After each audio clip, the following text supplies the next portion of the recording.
But how do I know it is time for a hip replacement?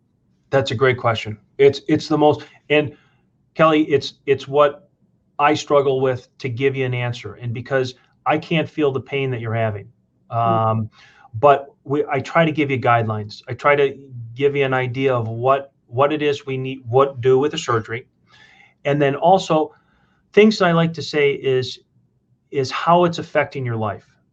Is it waking you up at night where you can't get a good night's sleep? Is one thing.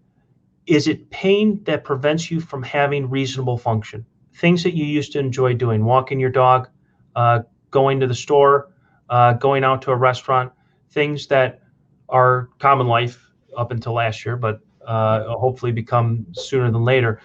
But any of those activities that you enjoy doing, enjoying the metro parks in the area, anything like that, if it's preventing you from those reasonable activities, it's definitely something we should consider. And then when I do a history and physical, we also take a look at your x-ray. We take all of those in, but most importantly, what you are telling me and what you're feeling is our final deciding point for surgery.